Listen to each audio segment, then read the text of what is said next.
नमस्कार, मैं हूं आचार्य विक्रमादित्य और इस चैनल आचार्य वाणी में आपका स्वागत है। और इस चैनल के माध्यम से हम लगातार आपके साथ जुड़े रहते हैं। और आज जो विषय है विशेष तौर पर कन्या राशि वालों के लिए, बुध प्रधान कन्या राशि वालों के लिए ग्रहों का योग किस प्रकार से बनने वाला है। 16 तारीख शनिवार रविवार का अवसर, दशमी तिथि, गंगा दशहरा और बटुक भैरव जयंती का अवसर है। और बटुक भैरव जयंती तो संपूर्ण रूप से कष्टों को दूर करने वाली है। और इस दिन विशेष तौर पर ग्रह नक्षत्र आपकी राशि के अनुसार से दिखा रहे हैं, बड़े सुंदर योग आपकी राशि के अनुसार से। कार्यों में सफलता होने के योग बनते दिखाई दे रहे हैं, देव कृपा से लाभ प्राप्ति के योग बनते दिखाई दे रहे हैं। लेकिन बड़े लोगों को संपर्क साधने का प्रयास करें, थोड़ा सा अपनी अपनी न चलाएं। अपनी अपनी चलाने से चीज़ों में परिवर्तन का योग बन सकता है, नेगेटिव हो सकता है। तो इस बात का ध्यान रखते हुए कार्य करने का प्रयास करना चाहिए। गंगा दशहरा है, पुण्यों को जगाने का अवसर है। 16 तारीख को गंगा दशहरा है। गंगा दशहरा है और साथ साथ इस दिन गंगा जी मैया का अवतरण हुआ। माँ भगवान जो कहा जाता है कि भगीरथ की अथक प्रयासों से जब महाराज सगर के 60,000 पुत्रों को ऋषि कपिल ने शाप दे दिया और उनके उद्धार का कोई मार्ग बचा ही नहीं था, तब 3 पीढ़ी तक उस कुल में लोगों ने आराधना करी माँ भगवती गंगा की कि माँ गंगा को कैसे इस धरा पे प्रवृत्ति लाया जाए। तब भगवान विष्णु के पद से निकली हुई, जब कहा जाता है भगवान वामन का अवतार लिए और पूरी पृथ्वी को जब उन्होंने नापा तो कहा जाता है 3 पगों में नाप लिया। तो जब उनका पैर ब्रह्मलोक में पहुंचा था तब भगवान ने अपने कमंडल से जल लेकर ब्रह्मा जी ने उस जल को एकत्र कर लिया था। और भगीरथ ने भगवान ब्रह्मा से प्रसन्न करके उनको साधना करके प्रसन्न कर माँ गंगा को वहाँ से मांगा। और कहा जाता है कि भगवान शिव ने अपने सिर पर धारण किया उनको, और भगीरथ के अथक प्रयासों से इस गंगा जेठ मास के शुक्ल पक्ष की दशमी के दिन ये गंगा वहाँ से निकली। और कहाँ वो वहाँ उनको लेकर गंगा सागर पर पहुँचते हैं। किस दिन? मकर संक्रांति के दिन। यानी इस दिन माँ गंगा का पदार्पण हुआ और 6 महीने बाद करीब करीब वो मकर संक्रांति के दिन गंगा दशहरा जिस दिन विशेष तौर पर वहाँ पहुँचती हैं जहाँ सागर से माँ गंगा का मिलन होता है, उस क्षेत्र में जाकर विशेष तौर पर उस दिन उनका पुण्य लोगों पर गमन हुआ। तो ये बड़ी सुंदर कथा है शास्त्र के दृष्टिकोण से, इसका अध्ययन आपको करना चाहिए। तो इस दिन विशेष तौर पर अपने ग्रहों के दृष्टिकोण से आपको समस्त रूप से पूजन करते हुए भगवान शिव पर देखिए ये सुंदर योग बन रहा है। इसके साथ साथ बटुक भैरव जयंती का भी सुंदर योग बन रहा है। बटुक भैरव भगवान साक्षात शिव के अंश हैं। कहा जाता है उनके पिता ने अनन्य श्रद्धा के साथ भगवान से प्रार्थना करी और कहा कि शिव पुत्र के रूप में उनको प्राप्त हो। और कहा जाता है शिवलिंग से ही साक्षात मनोकामना अष्टक जो शब्द जो है विशेष तौर पर उनका स्तोत्र है, उसी प्रार्थना करते हुए भगवान शिव साक्षात जो 8 वर्ष के बालक के रूप में उपस्थित हुए वो बटुक भैरव के रूप में कहे जाते हैं। और ये अद्भुत है, इनकी जयंती समस्त अनिष्टों को दूर करने वाली है। जीवन में यदि कोई कष्ट इत्यादि, भूत प्रेत इत्यादि, असंग नज़र लगने वाली समस्या हो जाती है बच्चों को, तो ये मंत्र है ओम ह्रीं बटुकाय आपद उद्धारणाय कुरकुर बटुकाय ह्रीं स्वाहा। इसका लगातार यदि यज्ञ कर लिया जाए और इस दिन विशेष तौर पर उनकी जब जयंती है, रविवार का दिन पड़ रहा है, ये बहुत सुंदर योग बन रहा है। तो उनका विशेष तौर पर खीर के द्वारा मीठे गुलगुले बनाकर उनके द्वारा हवन करने से कहा जाता है समस्त कष्टों को दूर करने के योग बनते आते हैं। ये शास्त्रोक्त कथा है, इसको अवश्य उनके निमित्त हमें करने का प्रयास करना चाहिए। ये बहुत सुंदर रहेगा। तो अवश्य इस दिन ये करने का प्रयास कीजिए, आपकी राशियों के अनुसार से परिवर्तन का योग बहुत सुंदर बनेगा। तो कन्या राशि वालों, आपकी राशि के अनुसार से गंगा दशहरा और भगवान बटुक भैरव की जयंती आपके जो ग्रह इन दिनों अस्त चल रहे हैं उनको भी शक्ति को देने वाला रहेगा। बुध और शुक्र को जो अस्त चल रहे हैं सूर्य के साथ विराजमान हैं, उनको भी शक्ति देना चाहते हैं। तो इस गंगा दशहरा पे पुण्यों को करने का प्रयास करें। पुण्य जागेंगे ना तो अपने आप जीवन के कष्ट दूर होने के योग बन जाएंगे, अनुकूल हो जाएंगे ग्रह। जो गोल ग्रह अनुकूल नहीं चल रहे हैं उनको भी अनुकूलता प्रदान कर सकते हैं, क्योंकि पुण्यों का अकाउंट घड़ा भरा हुआ है। जब पुण्य कम हो जाते हैं तभी जीवन में कष्ट दुख आने के योग बनते हैं, क्योंकि टटोलना पड़ता है, छाटना पड़ता है। जब अच्छा सा भरा हुआ हो, धन किसी के पास बैंक में बहुत पैसा हो, तो छोटा मोटा नुकसान कोई दिक्कत नहीं करता है। तो यही स्थिति समझें। इसी प्रकार से इन देव योगों पर पुण्य को बढ़ाने का आपको प्रयास करना चाहिए। बात कर लेते हैं 17 तारीख की सोमवार का अवसर, एकादशी सुंदर योग है। और इस बार एकादशी 2 है। स्मार्तों के और वैष्णवों के अलग अलग हैं। स्मार्त यानी सब जो जनमानस हैं, वैष्णव वो जो वैष्णव मंत्र दीक्षित हैं, गले में कंठी धारण करते हैं, वैष्णव मत का पालन करते हैं और उनके आचार्यों के अनुसार से जिस दिन द्वादशी युक्त एकादशी वो बड़ी सुंदर होती है। ग्रह योग दृष्टि की बात कर रहे हैं तो वो 18 तारीख को पड़ेगी द्वादशी युक्त वैष्णवों की एकादशी, स्मार्थों के लिए एकादशी रहेगी 17 तारीख की।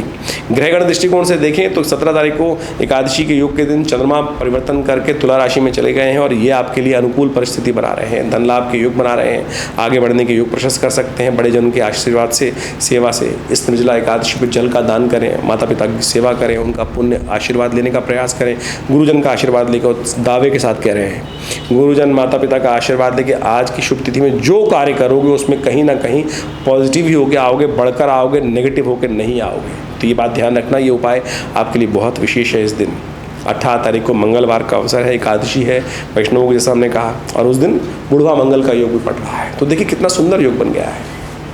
और आपकी राशि के अनुसार से हम पुनः अवगत करा दें आपको एक बात, क्योंकि ध्यान नहीं रहता है लोगों को। शनि महाराज इन दिनों ठीक नहीं चल रहे हैं और शनि को ठीक करने के लिए हनुमान जी से बढ़िया कोई उपाय नहीं। तो इस वर्ष का अंतिम बुढ़वा मंगल पड़ रहा है। सुंदरकांड का पाठ करें, हनुमान चालीसा का पाठ करें, हनुमान जी को चोला चढ़ाएं और एक घड़ी आधी से पुनियाद तुलसी संगत सादगी हरे कोट अपराध।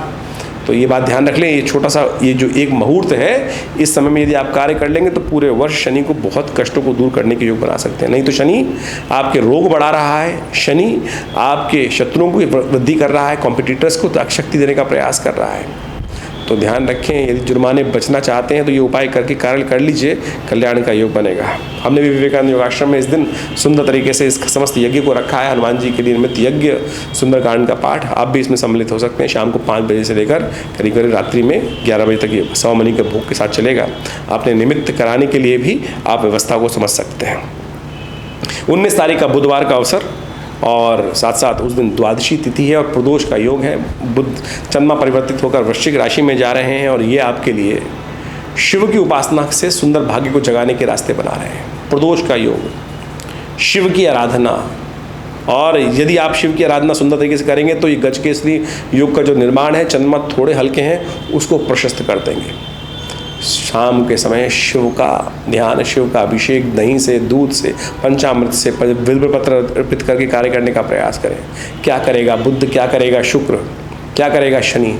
जब शिव की कृपा हो जाएगी ना तो सब कल्याण होने का योग बन जाएगा। ध्यान रख लीजिए, ये उपाय बहुत श्रेष्ठ है, बहुत सुंदर दिन उपाय बना है। तो ध्यान रख लीजिए, जो ग्रह कष्ट दे रहे थे उनके बारे में मैंने आपको बताया भी और वो ठीक करने का रास्ता भी बनाया।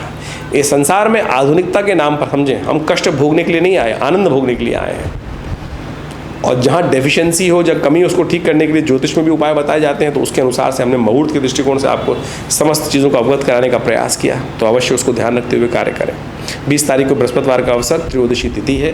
ग्रह नक्षत्र गजकेसरी योग का निर्माण देख रहे हैं। चंद्रमा तृतीय भाव में, बृहस्पति धर्म भाव में, धर्म स्थान पर ध्यान करके बृहस्पतिवार का अवसर है। देव जो पूजा करने वाले लोग हैं, प्रार्थना करने वाले लोग हैं, संत महात्मा, उनकी सेवा करें और देखिए मेवा प्राप्त करने का योग आपको इसी ग्रह योग में बन जाएगा। ज्योतिष एक बहुत गूढ़ विषय है। ज्योतिष के 2 भाग हैं, एक गणनाएं हैं और दूसरा उसका फलित भाग है। भारतीय संस्कृति ने, भारतीय ऋषि मुनियों ने, मनीषियों ने जो पौराणिक काल के अंदर और उपनिषद काल के अंदर इस ज्योतिष विज्ञान को पंचांग के साथ जोड़ते हुए, एस्ट्रोनॉमिकल पॉइंट ऑफ व्यू से जोड़ते हुए गणित को फलित के साथ जोड़ा और कई अपने अनुभवों से ऐसे उपाय शास्त्र में वर्णित किए जिनको हम आज उत्सव मुहूर्तों के रूप में जानते हैं। ये उत्सव वास्तविक तौर पर मुहूर्त है।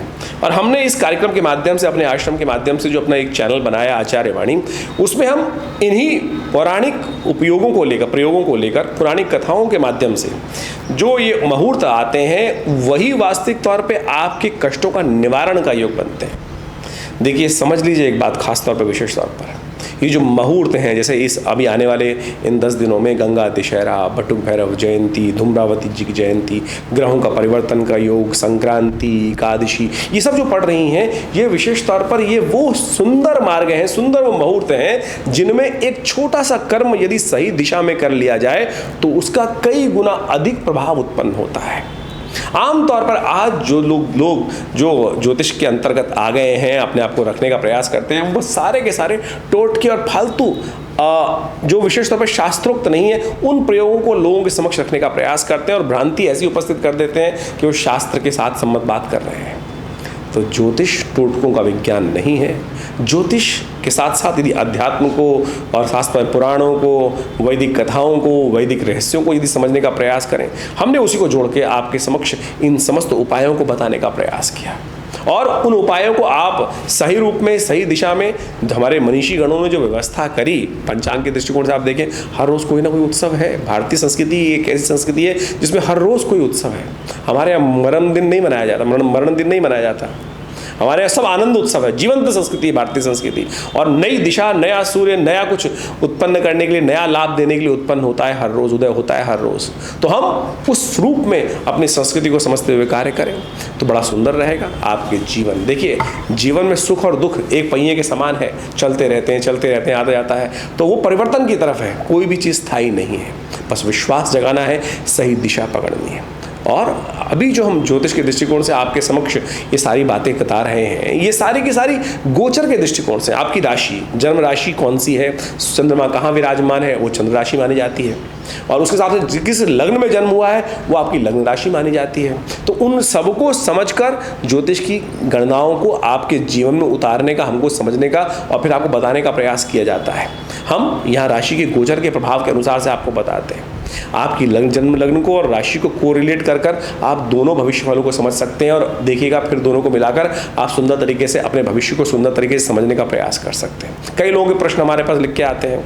बहुत सारे लोग पूछते हैं कि महाराज हमारी, आप इतने सारे लोगों को एक ही राशि में कैसे? देखिए, गोचर का प्रभाव है। संसार में ज्योतिष के दृष्टिकोण से पूरे संसार को 12 ही भागों में तो बांटा गया है, लेकिन जनरल कैरेक्टर के तौर पर गोचर के प्रभाव को हम समझ सकते हैं। ये एक अलग विशेष तौर पर व्यवस्था है कि व्यक्ति अपनी जन्मपत्री में कौन से ग्रह लेकर आया है, किस प्रकार की अवस्थाएं, कौन सी दशाएं हैं, कौन से ग्रहों की कितनी शक्ति है, वो सब उसकी जन्मपत्री से निकालने का प्रयास किया जाता है और समझने का प्रयास किया जाता है। और फिर हम प्रत्यक्ष रूप से वर्तमान, भविष्य, भूत को समझते हुए, ग्रहों की दिशाओं को समझते हुए उनके भविष्य में आने वाले कष्टों को दूर करने का योग बहुत सुंदर बना सकते हैं। ज्योतिष एक बहुत गूढ़ विषय है। आप उन समस्त रहस्यों को लेकर, ज्योतिष की प्राचीन वैदिक परंपरा को लेकर हम आपके समक्ष इस चैनल पर रहते हैं और आशा करते हैं आप इन गणनाओं का लाभ सही रूप से लेने का प्रयास करेंगे। आज हर क्षेत्र में देखिए, सुनिए, क्या होता है कि बड़े अच्छे अच्छे जो व्यवस्थाएं करते हैं, अच्छे से अच्छे लोग हैं, खराब से खराब लोग। ज्योतिष पैसे कमाने का जरिया नहीं है और हम इन सब के माध्यम से आपके समक्ष ऐसे उपाय बताने का प्रयास करते हैं। बहुत सारे लोग तो ज्योतिषी आप देखें, जितने भी जो लोग जहाँ भी जाते हैं, या तो अंगूठियों पे अंगूठियाँ 15-15, 20-20 अंगूठी, मालाएं, और ये मुझे भी कहा जाता है कई बार विभिन्न चैनलों के माध्यम से। मैं विभिन्न भारत के टॉप मोस्ट चैनल्स पे रहा और रहता हूँ अभी भी। और वहाँ पे कई बार जब आरंभ में गया था तो कहा जाता कि महाराज आपको बैठना है तो आपको मालाएं पहननी पड़ेंगी, अंगूठियाँ पहननी पड़ेंगी। तो हमारा शुरू से एक मत रहा है और हमारे साथ जिन्होंने भी कार्य किया है, कर रहे हैं, वो इस बात को समझते होंगे कि हमने कभी इस आडंबर में ज्योतिष को नहीं डालने का प्रयास किया। अपने बाहुबल पर, अपने मनोमस्तिष्क पर विश्वास रखें, उस परमात्म तत्व पर विश्वास रखें, मंत्र पर विश्वास रखें, अपने ज्ञान पर विश्वास रखें, वही आपका कल्याण करेगा। इसका कतई ये मतलब नहीं है कि नग खराब है, मालाओं का प्रभाव नहीं, सबका प्रभाव है। लेकिन सबसे पहले उन पैसों को खर्च करने से पहले, सुनार को पैसे देने से अच्छा ये है कोई गरीब व्यक्ति को दान कर दो। ज्योतिष बहुत सरल विषय है, यहाँ कहीं पैसे की बात नहीं है। तो इस बात को हम समझते हुए आपको कार्य करना चाहिए और अपने जीवन में सही सिद्धांत को समझने का प्रयास करना चाहिए। तो ज्योतिष को सही रूप से समझेंगे तो जीवन में कल्याण का मार्ग अवश्य प्रशस्त होगा। और हमने इस क्षेत्र में विवेकानंद योगाश्रम, जो हमारा संस्थान है, पिछले करीब 60 सालों से लगातार कार्य कर रहा है। हमारे पिता आचार्य श्री केशव देव जी महाराज के द्वारा सुंदर तरह से आश्रम की व्यवस्था की गई। यहाँ भगवती की सुंदर प्रतिष्ठा की गई, जो 1947 में मुल्तान से माँ भगवती का श्री विग्रह चमत्कारिक रूप से, कहते हैं ना पत्थर नहीं चलते, हम कहते हैं पत्थर चलते हैं भाई, आया श्री विग्रह। कहाँ भगवती मुल्तान से इतना सुंदर मंदिर विराजमान होगा, पार्टीशन हुआ, विशेष तौर पर कटाई हुई, क्या विशेष तौर पर बुरा समय था। और ऐसे में माँ भगवती को एक व्यक्ति ट्रंक में बंद करके लाया और हमारे पिता आचार्य श्री केशव देव जी के घर पे उनको देके गया। और आज वो सुंदर विशाल भगवती का श्री विग्रह हमारे विवेकानंद योगाश्रम में प्रतिष्ठित है। हमारा भाग्य है, सौभाग्य है, मैं कहूँगा भाग्य में सौभाग्य है कि माँ के सानिध्य में बैठकर हम नित्य प्रति उनके लिए यज्ञ करते हैं, उनके सानिध्य में बैठकर लोगों के कष्ट दूर करने के सुंदर योग बनते हैं। तो आप भी आ सकते हैं विवेकानंद योगाश्रम में माँ भगवती के सुंदर श्री विग्रह का दर्शन करने के लिए, मनोकामना सिद्धि करने के लिए, अपने कष्टों को, सौभाग्य को जगाने के लिए, कष्टों को दूर करने के लिए।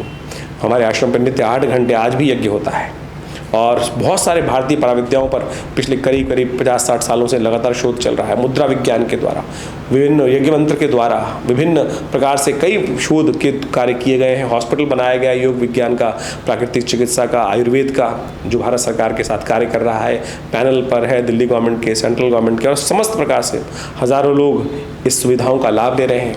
आप भी अध्यात्म से जुड़ें, अध्यात्म का सही रूप समझें, जो विभिन्न प्रकार से भारतीय संस्कृति में कर्मकांड के सिद्धांतों के अनुसार से बताया जाता है। विभिन्न समय में वो सब प्रकार के अनुष्ठान अभी बहुत जल्दी गुप्त नवरात्रि आरंभ हो रहे हैं, और विशेष यज्ञ जुलाई के अंदर गुप्त नवरात्रों में रहेगा आश्रम पर, और उन 9 दिनों में सहस्त्र चंडी का सुंदर कार्यक्रम रखा जाएगा। आप उन सब कार्यक्रमों में सम्मिलित होकर माँ भगवती का सानिध्य प्राप्त कर अपने जीवन के कष्टों को दूर करने का प्रयास करेंगे तो बहुत सुंदर रहेगा।